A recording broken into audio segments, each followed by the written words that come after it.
신약 성경은 총 27권으로 구성되어 있습니다. 그 중에 13권이 사도 바울께서 쓰신 책이기도 하죠. 사도 바울에게는 큰 아픔이 하나 있죠. 다메섹 도상에서 예수님을 만나면서 눈에 시력에 문제가 생겼습니다. 그래서 편지를 쓸 수가 없는 거예요.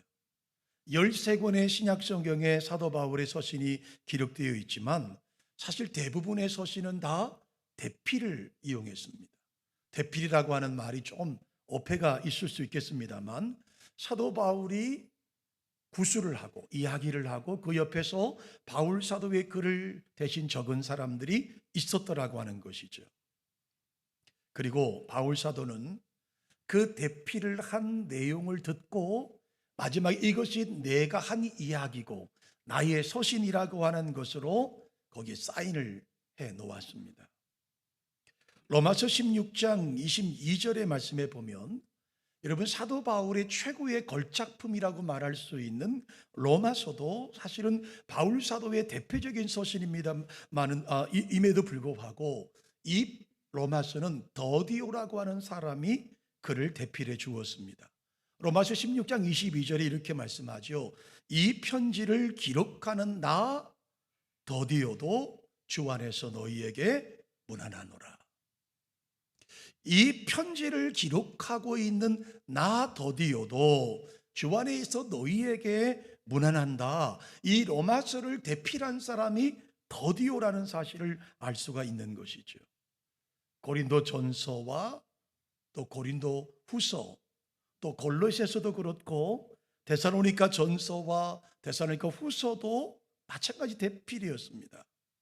그리고 사도 바울은 그 대신 써준 글을 듣고 읽고 마지막에 본인이 친필로 기록했다라고 하는 것이죠.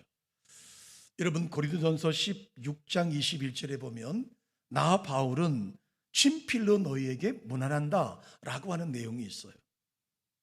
그러니까 데살로니가 고린도 전서도 그렇고 또 데살로니가 후서 3장 17절 말씀도 나 바울은 친필로 문안하노니 이는 편지마다 표적이기를 원한다. 모든 편지에 내가 대필을 대신 써주는 사람이 있지만 이 글은 곧 내가 쓴 것이다 라고 하는 그 사인이 있는 것을 볼 수가 있습니다. 여러분 오늘 본문의 말씀도 마찬가지죠. 우리 다 같이 여러분 11절 말씀을 함께 한번 보실까요? 11절입니다. 읽습니다. 내 손으로 너에게 이렇게 큰 글자로 쓴 것을 보라 이렇게 말하죠. 오늘 이 갈라디아서도 바울 사도가 이야기 구술을 하고 그리고 그 옆에 대필하는 사람이 있었습니다. 그리고 그 대필의 마지막 끝부분에 와서 거기에 친필 사인을 사도 바울이 하고 있는 거예요. 그런데 여러분 큰 글자라는 것에 좀 유심히 보실 필요가 있어요. 눈이 어두워지니까 이 조그만 글씨를 잘 볼 수 없으니 아마 그 갈라디아서의 갈라디아 교회에 편지를 보내면서 마지막에 아마 본인의 친필 사인할 때 큰 글씨로 그래서 아마 이 편지를 받는 사람들 입장에서는 갈라디아 교인들 입장에서는 글의 내용과 뒤에 친필 내용이 좀 다른 부분이 있을 것이라 라는 것을 염려해서 아마 이렇게 했을 거라고 생각해 봅니다. 자, 어쨌든 오늘 갈라디아서는 사도 바울이 개척한 교회입니다. 사도 바울이 개척을 하고 목회하던 교회입니다. 그런데 이 사도 바울이 다른 곳으로 전도하기 위해서 교회를 잠시 비울 때 문제가 하나 발생합니다. 그것이 뭐냐 하면 같은 기독교인인데 유대인들이 그 교회에 들어온 것이에요. 들어와서 가만히 있으면 좋았겠는데 그들이 들어와서 교인들을 혼란시켜버리고 말았습니다. 그 말은 무슨 말입니까? 그들이 와서 그들에게 이렇게 말을 합니다. 너희들 믿음으로 구원받는지? 그래 맞아. 믿음으로 구원받는 게 맞아. 그런데 하나 더 받아야 돼. 그게 뭐냐면 율법과 할례를 받으라는 거예요. 자, 믿음으로 구원받는 것은 맞지만 그래도 좋은 게 좋은 거다. 그러니 할례와 율법을 받으라고 말씀하고 있는 거예요. 만약에 여러분 갈라디아 교회 성도들이 이 말에 현혹되지 않고 문제가 없었다면 굳이 갈라디아서를 기록할 필요가 없었겠지요. 그런데 문제는 성도들이 그 말을 옳게 여겨서 할례와 율법을 받기 시작하는 거예요. 그래서 바울 사도는 다급한 마음으로 이 편지를 쓰는 겁니다. 갈라디아서라고 하는 이 서신을 써서 갈라디아 교회를 보내는 겁니다. 그리고 신앙으로 돌아와라, 본질을 중요하게 여기라고 말씀하고 있는 거예요. 특별히 여러분 신약 성경 27권 가운데 시브리인들, 그러니까 유대교와 마찰이 심해서 편지를 쓴 내용이 두 권이 있습니다. 오늘 갈라디아서와 그리고 시브리서입니다. 자, 그런데 이 기독교는요, 갑자기 유대교와 전혀 관련 없이 출발한 종교가 아닙니다. 이 기독교는 유대교라고 하는, 다시 말하면 율법과 할례라고 하는 그 독특한 문화 속에 세워진 종교일 수밖에 없습니다. 그러므로 이 교회 안에 늘 고민해야 될 부분이 있는 것이죠. 유대인으로서 예수를 믿어서 구원받지만 우리 조상 때부터 내려오던 이 율법을 어떻게 할 것인가, 그리고 이스라엘 민족의 상징성이라고 말하는 할례의 문제를 어떻게 할 것인가 라고 하는 것이 늘 문제였습니다. 특별히 사도 바울에게 있어서는 늘 공격의 빌미를 제공하는 하나의 문제가 있었습니다. 그것은 바로 내가 사도냐라고 하는 것이죠. 초대교회에서 사도란 예수님으로부터 훈련받은 12명입니다. 그 중에 하나 가룟유다가 실패하고 자살해버리고 말았고, 그 자리를 대신했던 마띠아까지 12명, 즉 예수님으로부터 직접적으로 훈련받은 사람만이 사도로 인정받던 시대였습니다. 그러므로 여러분, 바울이 사도라고, 본인이 사도라고 하는 것은 늘 공격의 빌미를 제공할 수밖에 없었던 것이죠. 그러므로 그 바울 사도가 전하는 오직 믿음으로 말미암아 구원받는다라고 하는 이 사실을 유대인들의 입장에서는 받아들이기가 쉽지 않았을 거라고 충분히 이해할 수 있습니다. 왜냐하면 이미 오래전부터 가지고 있던 신앙적인 토대, 신앙적인 관습, 또 구약 성경부터 내려오던 그 성경의 구절 하나하나들이 과연 포기할 수 없는 문제이기 때문에 그렇습니다. 그러므로 무엇을 취하고 무엇을 버릴 것인지, 이 문제가 얼마나 심각했던지 사도행전 15장에 보면 이 문제 때문에 1차 전도여행을 갔다 왔던 바울과 바나바가 예루살렘 총회에 참석합니다. 그리고 격론이 벌어지죠. 어떻게 하면 좋겠느냐, 어떻게 하면 이것을 합법화시켜서 믿음으로 승화할 수 있겠느냐. 그리고 마지막 결론이 어떻게 납니까? 세 가지 결론이 납니다. 금하지 말자, 믿음으로 말미암아 구원받는 것을 금하지 말자. 대신 우상의 더러운 것과 목매어 죽인 것과 피를 멀리하라 라고 하는 세 가지 단서를 붙입니다. 그러니까 유대주의 기독교인의 주장을 누르고 믿음의 길에 대해 어떤 장애도 믿으면 누구라도 구원받는다라고 하는 사실을 총회에서 확정을 했습니다. 그러나 총회가 확정한다고 해서 갑자기 해결된 문제가 아니죠. 바울 사도가 이 갈라디아 지방을 떠나고 나서 문제가 생겨버린 것이죠. 기독교인들입니다. 기독교인이 아닌 게 아니죠. 유대교인들이었던 기독교인들이 그곳에 들어왔습니다. 그들의 말은 상당히 설득력이 있었습니다. 예수 믿어 구원받아. 틀린 말 아니야. 그렇게 구원받아. 그렇지만 모세의 율법과 안식일과 할례의 문제를 지켜야 된다라고 하는 것을 가지고 왔습니다. 차라리 애초부터 믿음으로 구원받는다는 것을 부정해버리면 이게 말이 달라질 텐데 인정하고 들어와요. 네, 구원은 믿음으로 받습니다. 그러나 율법과 할례를 지켜야 된다. 바울이 개척할 때 가르쳤던 복음, 바울이 피를 토하면서 가르쳤던 복음이 변질되고 하는 과정을 우리 가운데 소개되고 있습니다. 그래서 바울 사도는 갈라디아 교회에 이 편지를 보내는 거예요. 그래서 여러분, 갈라디아서는요 로마서와 함께 교의신학이라고 말합니다. 이신득이 신앙, 이신칭이 교리를 가리키고 있습니다. 믿음으로만 구원받는 거예요.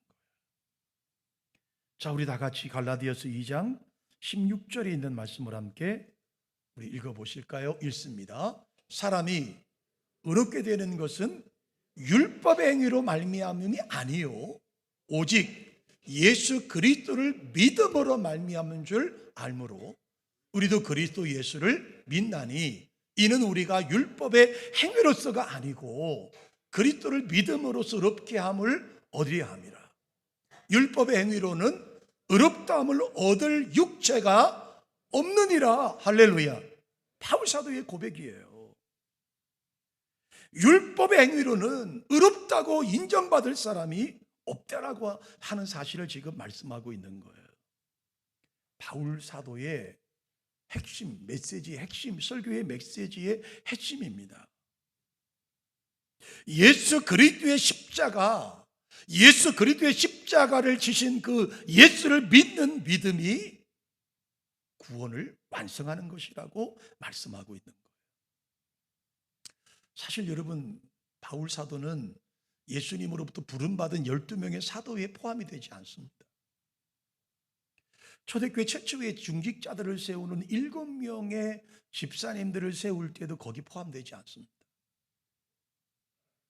그렇다고 속사도라고 말할 수도 없습니다. 예수님의 제자들에게 훈련받았던 사람이 아니니까요. 그러니까 예수님의 삶을 따라다니면서 보았던 적도 없고 예수님과 함께 동행하면서 주님의 교훈을 받은 사람이 아니라고 하는 것이죠. 그런데 그가 그렇게도 믿는 사람을 핍박하던 그가 다메섹으로 가던 그 한가운데서 예수를 체험하게 된 겁니다. 그렇게 자기가 미워하고 그렇게도 이단이라고 주장하던 그 예수를 다메섹 도상에서 만나게 된 것이죠. 부활하신 주님을 체험하게 되었습니다. 그리고 그의 인생이 완전히 변해버리고 말았습니다. 그래서 오늘 결론은 뭐라고 말합니까? 나는 그 예수, 그 십자가에 달린 예수만을 평생 자랑하고 살겠다. 내 몸에 그 예수의 십자가의 흔적을 지니고 살겠다. 이것이 사도 바울의 신학의 요점이고 중심이고 핵심이라고 볼 수 있는 것이죠.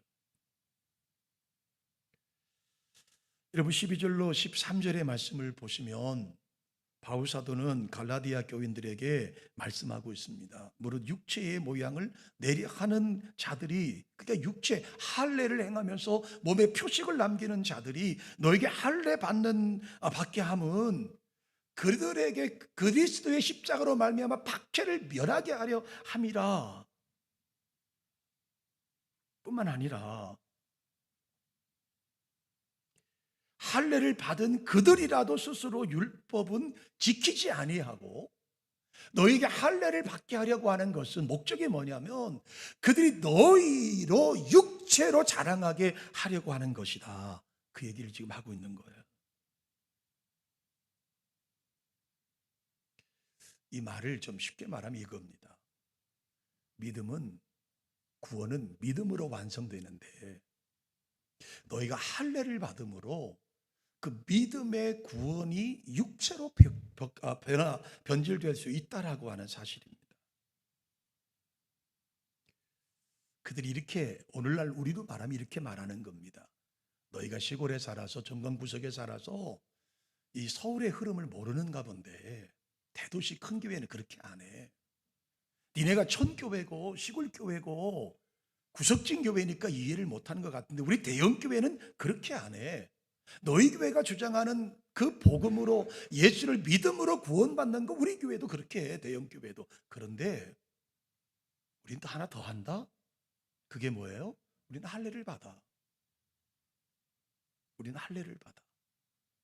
태어나서 8일 만에 생식기 표피를 잘라내는 할례를 우리는 받아 라고 하는 이야기를 하고 있는 거예요. 자, 이 유혹에 여러분 갈라디아 교회 성도들이 자유롭지 않았습니다.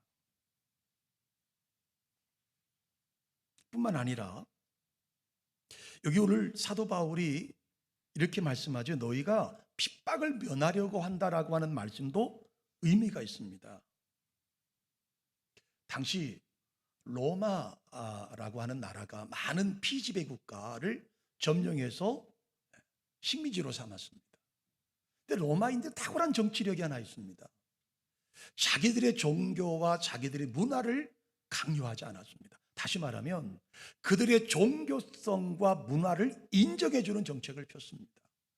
자, 예수님께서 이 땅에 태어나실 때 거기는 이미 성전이 있었고 성전에서 유월절 제사가 지켜졌습니다. 예수님이 12살 때 부모님을 따라서 예루살렘에 올라가서 유월절 지켰습니다. 예수님이 돌아가실 때도 유월절이 있었습니다. 무슨 말입니까? 로마 사람들에게 있어서 유대인들의 종교, 즉 유대교를 인정한 거예요. 그래서 그들에게 사내들인 공회도 인정했고 그들의 제사장의 권위도 인정해 주었고 레위인의 인정도 해 주었고 그들의 안식일 제도도 인정해 주었고 율법도 인정해 주었습니다. 그러니까 부딪힐 일이 없는 것이죠. 문제는 십자가에 달린 예수 그리스도를 증거하고 그 예수를 믿음으로 구원받는다라고 하는 이 사상, 이 믿음을 인정하지 않았습니다. 그러니까 예수를 믿는다라고 하는 것은 고난이 내포되어 있습니다. 왜요? 로마로부터 그리고 유대인들로부터 배척을 당할 수밖에 없는 상황이었습니다. 여러분, 적어도 로마라고 하는 나라에서 이 예수의 부활, 예수의 십자가, 예수의 복음이 인정받아서 국교가 되는 데까지는 약 300년의 시간이 더 필요했습니다. 그러니까 갈라디아 교회에서 바울 사도가 개척할 때 그의 복음을 들었던 성도들 믿음으로 구원받는다고 해서 교회를 들어왔는데 핍박도 면할 수 있고 적당하게 신앙생활하면 고난당할 일도 없고 유대인들과 부딪힐 일도 없는 것이죠. 그래서 슬그머니 받아들이는 겁니다. 할례를 받고 표식을 삼는 것이죠. 여러분, 복음이 변질되는 것은요, 큰 것 때문에 변질되지 않습니다. 교회 신앙이 틀이 바뀌는 것은 큰 것 때문에 되지 않습니다. 여러분, 싸움도요, 큰 것으로 시작하지 않습니다. 아주 사소한 말 한마디가 싸움의 불씨가 되는 것입니다. 할례를 받는 것, 구원받는데 아무 문제가 없습니다. 뿐만 아니라 할례를 받으면 내 몸에 표식이 생기는 거예요. 그래서 나도 영통 유대인이라고 말할 수 있는 상황이 되는 것이죠. 이 할례가 오늘날 어떤 모습으로 우리에게 다가오는 줄 아십니까? 마치 할례를 내가 몸에 새기게 되면 그때부터 내가 무언가가 되는 거예요, 여러분. 학위가, 어떤 자리가, 어떤 대외적인 내 위치가 할례라고 하는 표식을 통해서 나를 드러낼 수 있는 좋은 기회일 수밖에 없다라고 하는 겁니다. 할례를 받는다고 해서 생명이 어디 기독교에서 떨어져 나가는 것도 아니고 내가 율법을 좀 받아들인다고 해서 교회에서 문제될 것도 없다라고 하는 것이죠. 뿐만 아니라 할례라고 하는 이 육체의 표식을 통해서 나는 거룩한 사람이다, 나는 경건한 유대인이라고 하는 그 자부심을 가질 수밖에 없다라고 하는 그것도 그들에게 있었다라고 하는 것이죠. 그러니까 육적으로, 겉으로, 외모적으로 자신 있게 말할 수 있게 되는 것이 바로 할례의 문제였습니다. 여러분, 우리의 신앙의, 우리의 구원은 여러분 우리의 믿음의 연조와 관련이 있는 것이 아니죠. 나는 모태신앙이다, 그것이 우리를 구원시키는 것은 아닙니다. 내가 교회의 중직자다, 그것이 우리를 구원시키는 것은 아닙니다. 내가 목사라고 해서 구원을 보장받는다, 여러분 우리의 자리가 우리의 구원을 보장하지 않습니다. 마치 할례가 마치 나이가 경건한 유대인이 되는 것처럼 착각했던 그 갈라디아 교인들처럼 오늘 우리도 그렇게 될 수 있다라는 사실을 기억하셔야 합니다. 우리 사랑하는 드림가족 여러분, 우리의 육체에 무엇인가를 여러분 채우려고 하지 마십시오. 그것으로 마치 내가 어떤 믿음의 대단한 사람으로 치부하려고 하는, 위장하려고 하는 유혹에서 이겨내셔야 합니다. 사귀가 여러분 구원하게 하십니까? 여러분, 우리의 신앙의 연조가 우리를 구원하게 하실까요? 교회 직분이 우리를 구원하게 하실까요? 여러분의 봉사가 우리 여러분 구원하게 하실까요? 아니에요, 여러분. 어쩌면 우리는 그것 때문에 더 이상 성장을 멈춰버릴 수도 있습니다. 내가 목사 안수를 받았기 때문에 다른 사람의 지도를 더 이상 들으려고 하지 않습니다. 내가 교회 중직자가 되었기 때문에 이제는 누구의 지도를 받으려고 하지 않습니다. 그래서 우리의 속사람이 변화될 시간들을 잊어버리고 살아가고 있다라고 하는 사실입니다.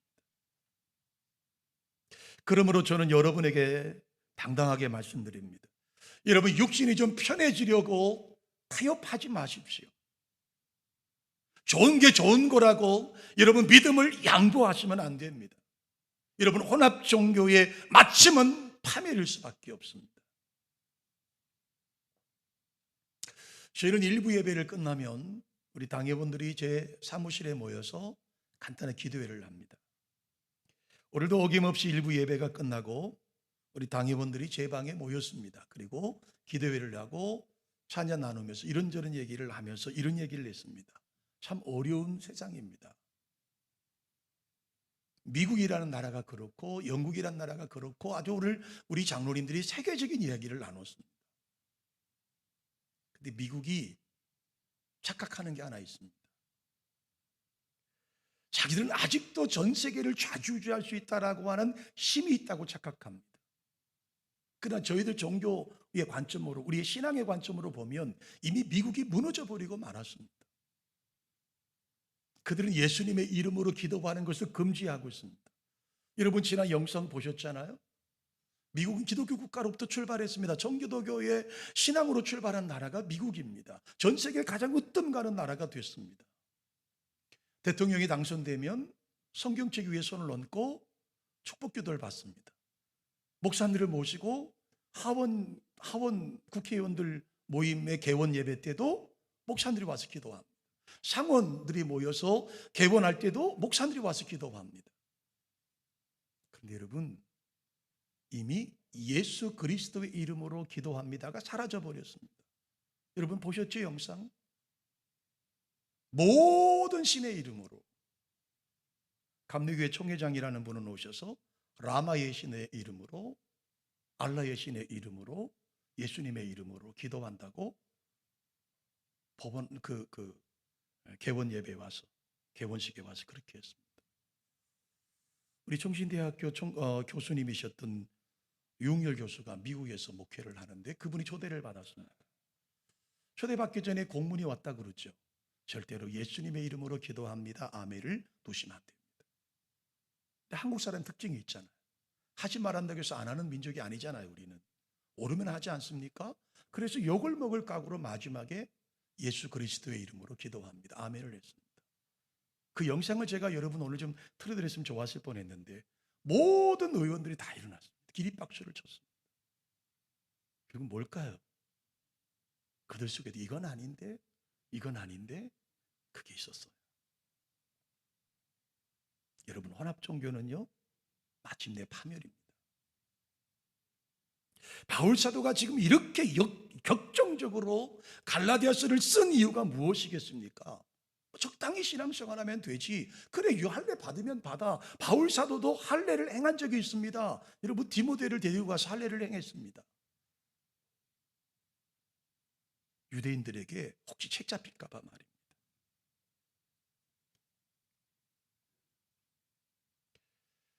여러분, 믿는다는 것 때문에 좀 불편하게 살 각오를 하시는 분들이 여러분과 저입니다. 적어도 신앙생활은, 믿음생활은, 예수를 믿는다라고 고백하는 사람들은 세상과 적당히 타협하고 사는 사람이 아니라 좀 불편을 각오하고 교회에 나오는 사람들이 바로 저와 여러분이라는 사실입니다. 심지어 주님은 마태복음 5장 산상수훈에서 이렇게까지 말씀하십니다. 을 위하여 핍박을 받는 너희에게 뭐가 있다고요? 복이 있다. 왜요? 천국이 너희들 것임이기 때문에. 나로 말미암아 너희를 욕하고 박해하고 거짓으로 너희를 거슬려 모든 악한 말을 할 때에는 너희에게 복이 있다. 기뻐하고 즐거워하라. 왜냐하면 하늘에서 너희의 상이 크기 때문이다. 너희만 그런 것이 아니라 전에 있던 선지자들도 이같이 핍박을 당하고 박해를 당하고 고난을 당했다. 그렇지만 기뻐하며 살았다라고 하는 사실이죠. 여러분, 적당히 양보하면서 신앙생활 하려고 하지 마십시오. 편한 게 좋은 게 좋은 거지. 목사님이 설교를 그렇게 하셔도 좋은 게 좋은 거지. 아니에요. 옳지 않으면 아니라고 목에 칼이 들어와도 말할 수 있는 신앙인이 되시기를 주님의 이름으로 축원합니다. 자, 여러분, 갈라디아 교회가 어떻게 되었습니까? 이게 보편화돼 버리고 마는 거예요. 믿음으로 말미암아 구원받는다라고 하는 사고가 사라져 버리고 할례를 받기 시작합니다. 근데 이 단계가 지나가니까 그 다음에 할례 받은 것이 그들의 육신의 자랑이 되어버리고 만 것이지요. 십자가의 사랑, 예수의 거룩한 복음, 부활의 신앙이 사라져버리고 만 것이죠. 믿음으로 말미암아 구원받는다는 사고가 사라져버리고 나는 내 몸에 할례 받은 이 표식이 중요하다고 생각한 것이죠. 그리고 사람들 앞에서 이 표식이 굉장한 것을 이루어주는 거라고 생각했습니다. 자, 바울 사도는 오늘 14절에 우리 가운데 말씀하고 있습니다. 자, 함께 14절 읽습니다. 그러나 내게는 우리 주 예수 그리스도의 십자가 외에 결코 자랑할 것이 없으니 그리스도로 말미암아 세상에 나를 대하여 십자가에 못 박히고 내가 또한 세상에 대하여 그렇게 되었다. 여러분, 십자가 못 박혔다는 말이 무슨 말입니까? 꼼짝달싹 없이 거기 잡혀버린 거예요. 나는 예수 외에 자랑 외에는 세상에 어떤 것도 내세울 것이 없다라고 말씀합니다. 고린도 교회에 보내는 편지에 2장 2절에 이렇게 말씀하고 있습니다. 내가 너희 중에서 예수 그리스도와 그의 십자가에 못 박힌 것 외에는 아무것도 알고 싶지도 않다. 나는 그것으로 만족한다라고 하는 사실을 말씀해 주고 있습니다. 그런 말합니다. 내가 십자가를 자랑하는 것 외에, 예수 그리스도의 거룩한 복음을 전하는 것 외에 나는 그것이 최고의 가치이기 때문에 이것을 위해서라면 나머지 다른 것은 다 희생할 수 있다. 이렇게 지금 말씀하고 있는 거예요. 사실 여러분, 바울 사도는 자랑할 것이 얼마나 많은 사람입니까? 빌립보서 3장에 그가 간증하는 장면이 나와요. 그가 이렇게 말합니다. 나도 자랑 한번 하자. 나도 육체적으로 말하면 꿀릴 게 없어. 자, 그가 말하는 거 보세요.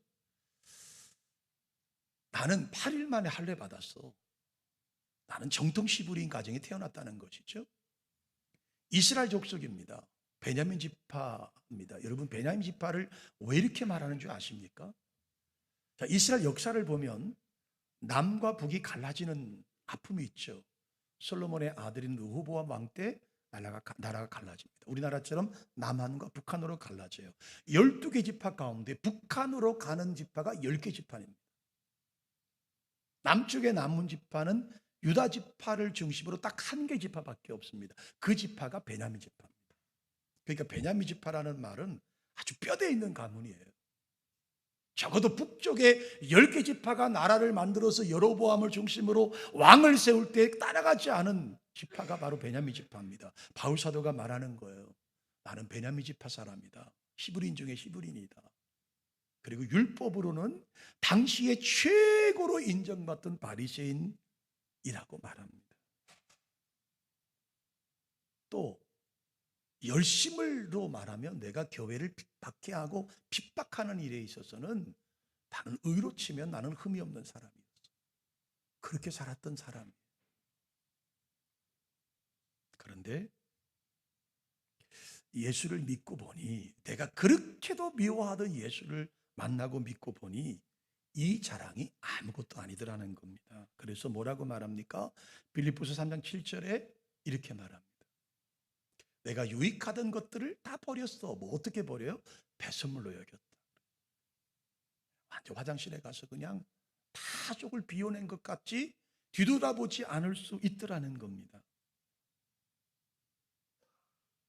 그래서 14절에 그렇게 말하는 겁니다. 나는 십자가 외에 자랑할 것이 아무것도 없어. 아니, 십자가 외에 자랑하지 않겠다라고 선언하고 있는 겁니다. 사랑하는 성도 여러분, 우리에게도 이 자랑이 우리 가운데 있기를 주님의 이름으로 축원합니다. 이제 바울 사도는 갈라디아 교회를 편지를 보내면서 마지막 결론에 해당되는 부분을 말씀하고 있습니다. 자, 우리 다 같이 17절 말씀 한 목소리로 함께 봉독해 보실까요? 17절입니다. 이후로는 누구든지 나를 괴롭게 하지 말라. 내가 내 몸에 예수의 흔적을 지니고 있노라. 여러분, 더 이상 다른 얘기 하지 마시라 그 말이에요. 나는 예수의 흔적을 지닌 사람이다. 여러분, 흔적이라고 하는 말은 헬라어를 찾아보면 스타그마입니다. 스타그마. 흔적을 스타그마라고 그래요. 근데 여기 성경에서 말하는 스타그마는 흔적, 단수예요. 근데 바울 사도가 쓰는 스타그마는 복수형을 쓰고 있어요. 그것이 뭐냐 하면 스티그마타라는 단어를 씁니다. 여러 개의 흔적이 내 몸에 있어요. 제가 혼자 추론해 봐도 그렇지 않겠어요? 여러분, 루스드라에서 복음 전하다 돌에 맞아서 죽고 직전까지 갔습니다. 흉터가 사라지겠습니까?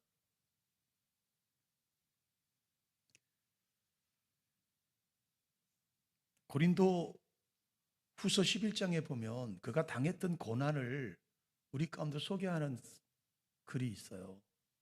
한번 보십시오.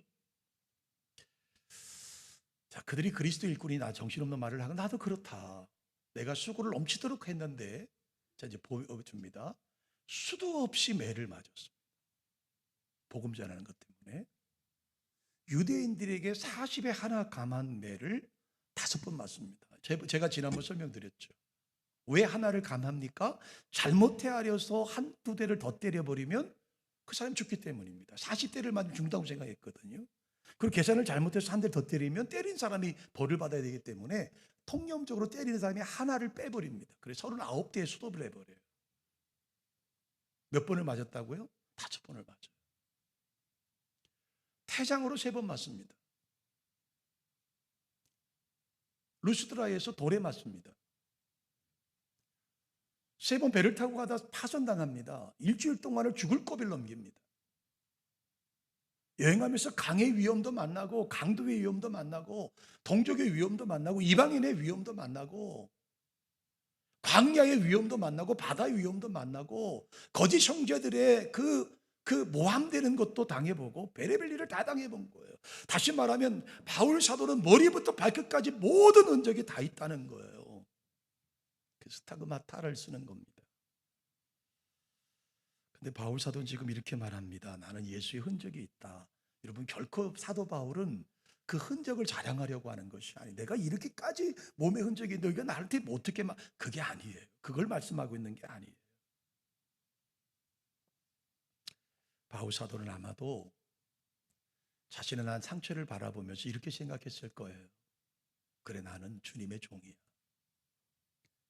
내 사명은 십자가를 전하는 거야. 나는 복음의 그리스도의 종이야. 이 흔적이 나를 그렇게 표시하고 있어.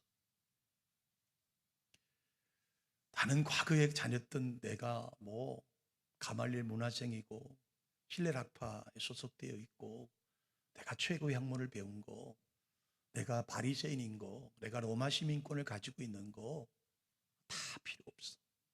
나에겐 예수만 있으면 돼. 자, 결론을 맺을까요? 여러분은 어떤 흔적이 있으십니까? 바울 사도가 자기 몸에 찍힌 상처나 매맞아 명든 자국을 볼 때마다 자기 자신이 예수 그리스도에 속한 주님의 종이라는 사실을 늘 인식하고 있었던 것처럼 저와 여러분의 삶에 예수 그리스도의 흔적이 여러분 어디에 있습니까? 여러분 마음, 저는 이렇게 표현하죠. 마음을 생각덩어리거든요. 우리 생각이 마음이라고 보면 여러분의 생각에 예수의 흔적이 있으신가요? 여러분의 통장, 여러분의 물질, 여러분의 시간, 여러분의 건강에 예수 그리스도의 흔적이 여러분 있으십니까? 성경은 말합니다. 살아도 주의 것이고 죽어도 주의 것이다. 우리는 오직 주의 영광을 위해 살아가는 것이다. 그러면 죽을 수밖에 없을 것 같은데 성경은 그것이 사는 길이라고 말씀합니다. 바울 사도는 갈라디아 교회 성도들에게 말합니다. 나 자랑하지 않겠다. 나는 오직 예수 그리스도만 있으면 된다. 육체 할례가 중요한 게 아니라 예수님의 은혜로 구원받는 것이다 라는 사실을 마지막까지 강조하고 있습니다. 오늘 우리 교회가 이 예수 그리스도의 거룩한 복음으로 우리는 모였습니다. 이 예수 그리스도의 거룩한 복음이 우리의 삶을 지배하는 거룩한 영광이 되시기를 주님의 이름으로 축원합니다. 고마우신 하나님 감사합니다. 고맙습니다.